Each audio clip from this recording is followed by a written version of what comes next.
Calgary's issued a critical water supply alert after the largest water main break in recent memory caused city water levels to drop dangerously low.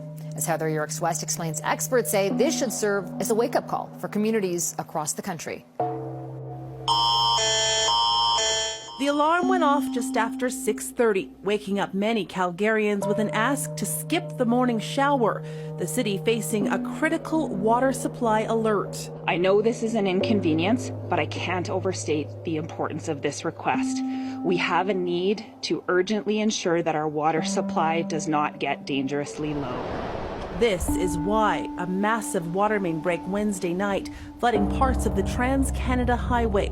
By morning, the full extent of the break's impact became clear.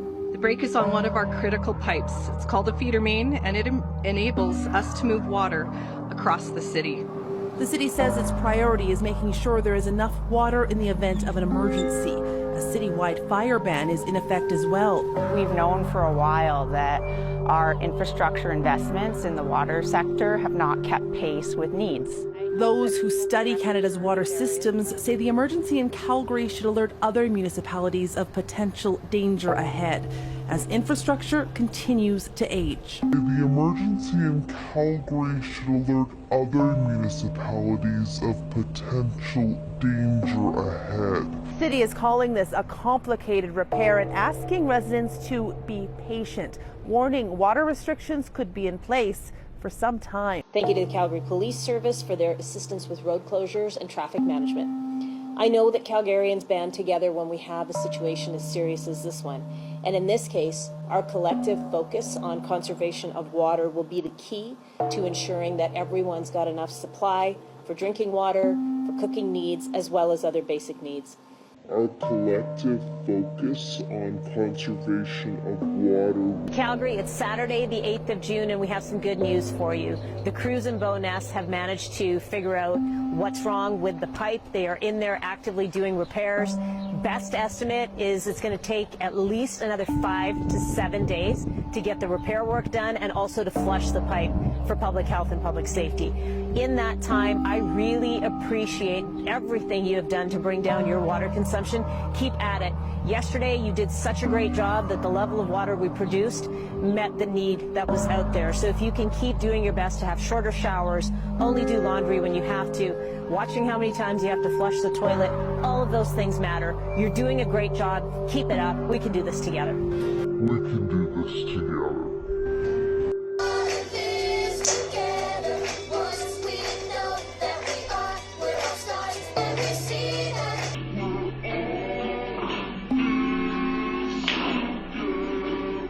Experts say this is the most dramatic and traumatic break of the feeder main they have ever seen.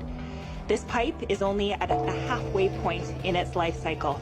From all accounts, this should not have happened, but it did. Emergency officials in Calgary making an urgent plea to residents to reduce their water usage tonight. They say it could take up to 5 weeks now to repair the city's largest water distribution pipe. This is because they have found another 5 sites that need repairs on that pipe while water is turned off. Important structural stability for the pipe to help it manage high water pressures.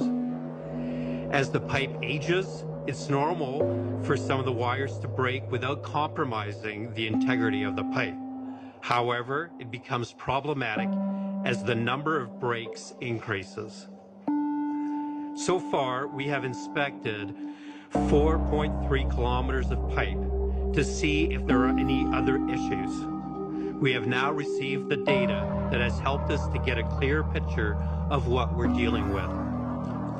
We have discovered 5 hotspots where significant wire breakage has occurred and require critical and urgent repair. What is this going to mean for the residents of Calgary during this time period? This is not news that any of us wanted to hear, but I have to say that it's better that we figured this out now with the robots that went into the pipe, being able to identify that there are a few more hotspots that we need to take care of.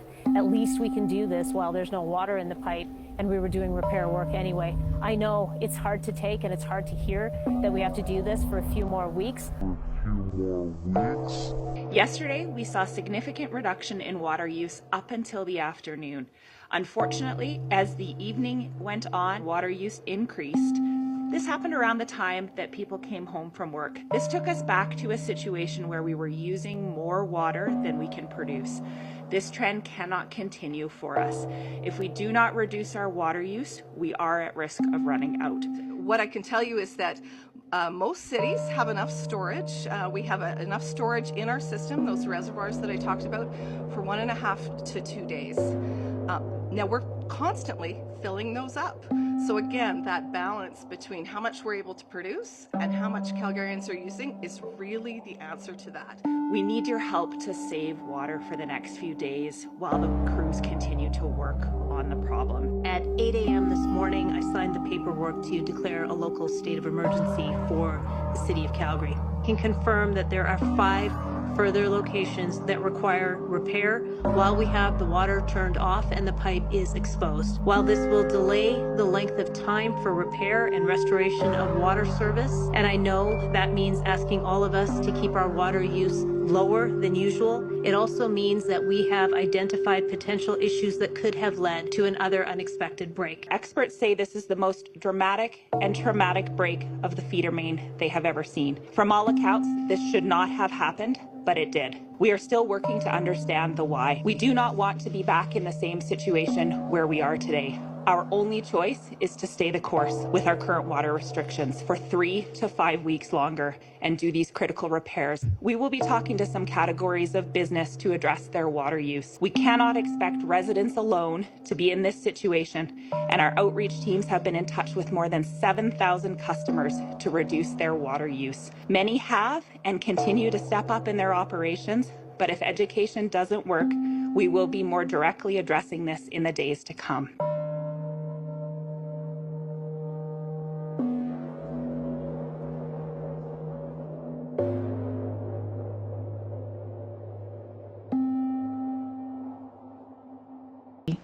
It requires millions of people making sacrifices every day. Don't need to flush the toilet every time you use it. Don't wash dishes until the dishwasher is absolutely crammed full. And don't think that hand washing is going to conserve any water. It's actually more water efficient to use your dishwasher if you have one. Be selective in the clothing that you need to wash. Wash your essentials only. And if you need to change your bedding, use the spare sheets, use the guest sheets. Don't do that load if you don't need to. And if you're not loving the dwindling look of your hair, grab some dry shampoo at the drugstore, throw it up in a ponytail, and you can skip a shave and rock a beard. We're in water conservation mode, everyone. No one is judging how you look, no one is judging how clean your floors are, and no one is judging how shiny your car or your truck look right now. As I've said before, there is no one perfect approach to COVID-19, but there are many ways to step up to the challenge and protect our communities. I know this next while will be challenging, but as we have seen with recent numbers, and will see with today's, it is critical that we all continue to do our part and look at changes that we can make to our daily lives to reduce our water use. One way we can do this, as I have stressed many times, is to stay home when sick.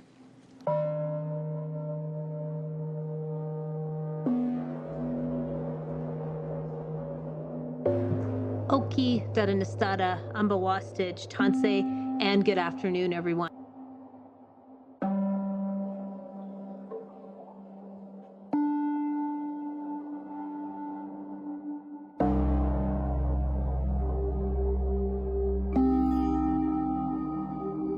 Now, I wish I was starting with some good news for you as we head into the Canada Day long weekend, but unfortunately, I'm not. Yesterday's 500 million liters of water use was the most we've seen since the start of this water crisis. And I know some might try to discount that by saying, hey, isn't some of that water going to fill that giant pipe? Well, yes, a very small amount was used to do the filling. We, as residents and businesses, use the rest of it. So we are well above the 480 million liters. That is our threshold, and we are way above the 450 million liters that we want to be at, which indicates a 25% reduction. Looking back on the numbers, we really haven't been doing that great this week. And when we ask you to conserve water during this crisis by reducing your consumption by a quarter, we're asking you to step up your water stewardship, and we're asking you to be a good Canadian. That's also, of course, true with COVID, right? We are all only as healthy as our neighbor is on our street, in our city, in our region, in our nation, and globally. And did we solve that? Like, did we actually manage to vaccinate everyone in the world? No. So highlighting water as a global commons and what it means to work together and see it both out of that kind of global commons perspective, but also the self-interest perspective, because it does have that parallel. It's not only important, but it's also important because we haven't managed to solve those problems which had similar attributes. And water is something that people understand. You know, climate change is a bit abstract. Some people understand it really well. Some understand it a bit. Some just don't understand it. Water, every kid knows how important it is to have water. When you're playing football and you're thirsty, you need water. So there's also something about really getting citizen engagement around this and really, in some ways, experimenting with this notion of the common good. Can we actually deliver this time in ways that we have failed miserably other times? And hopefully we won't keep failing on the other things, but anyway. We have had many, many businesses tell us that they didn't realize a lot about their water consumption until they were made to think about saving water over the last 3 weeks. So they are already incorporating new ways to limit their water usage once things here are restored to normal. They know they can be better water stewards, not just now, but well into the future as well. Not just now, but well into the future as well. I'm counting on all of us to use these examples and to lead by example, to keep saving water while we get through the filling, flushing, testing, and stabilizing stages of returning us to regular water usage. I know you can do this. We can do this together. Be a good Canadian. Be a good Canadian. Right? But under communitarianism, the individual's rights are balanced with the rights of the community. Now, there are no rights of the community, and the community itself is not delineated. You know, what is the community? If you dissent, I guarantee you, you are not the community. The community is whatever those who are in control define it as long as it is in support of those plans. So I'm going to give you an example. It's all for the common good. This is what you'll hear. It's all for the common good. So here's a way to think about this. A clear glass of water. A glass of water. This is your individual rights. Okay? Your individual rights. Clear glass of water. Put it down here. Now we're going to take a glass of milk. This is a communitarian state. Communitarian rights. Nazi Germany. Soviet Russia. Maoist China. This is the all for the common good. Okay? We're going to put that down. Now we're going to balance those rights. We're going to take a clear glass pitcher. We're going to take your individual rights and the rights of the community. We're going to balance them. We're going to pour them together. What do you have? You've got milk. You have subsumed your individual rights into the rights of the community. Undelineated, can change at any time. So, United Nations Agenda 21 is dependent on the Hegelian dialectic, and that says that a crisis is posed and a solution. A crisis comes up, and here's the solution, okay? The balance between these becomes the new normal. Now that's something that you may never have agreed to, that new normal, if it were not for that crisis, okay? This is a new normal that is pressured. The acceptance of it is pressured because you have this crisis. The team was still determining what an easing of restrictions could look like because they had to track our water demand against our supply. So they were preparing to tell you that either restrictions would have to remain or they could be eased, but it was going to be based on information that wasn't coming until this morning. Fortunately, I'm able to give you good news that we have reached another important milestone in restoring our water system. Early this morning, we were able to confirm that we used 492 million liters of water yesterday, which is 18% less water than we would typically use at this time of year.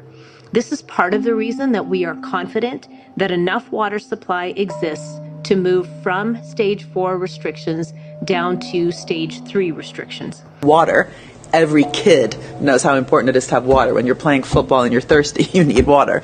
So there's also something about really getting citizen engagement around this and really, in some ways, experimenting with this notion of the common good. Can we actually deliver this time in ways that we have failed miserably other times? Meetings on foreign policy. You know, for years and generations, wars have been fought over oil. In a short matter of time, they will be fought over water. The edge of oblivion. I want every man, woman, and child to understand how close we are to chaos.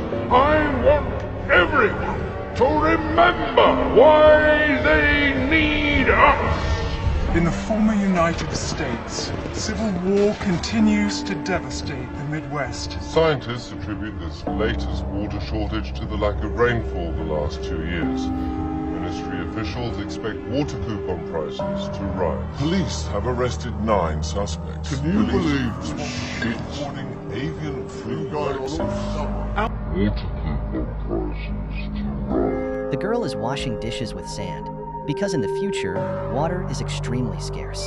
The poor can only rely on alcohol to quench their thirst, and drinking a sip of clean water requires a lot of money. The Obyte processor turns sewer sludge, which is kind of nasty, into clean drinking water, electricity, and ash that is pathogen-free. It will grow to every corner of the earth that needs it because it makes money every day. Says that a crisis is posed and a solution, a crisis comes up. Woo. And here's the solution, okay? The balance between these becomes the new normal.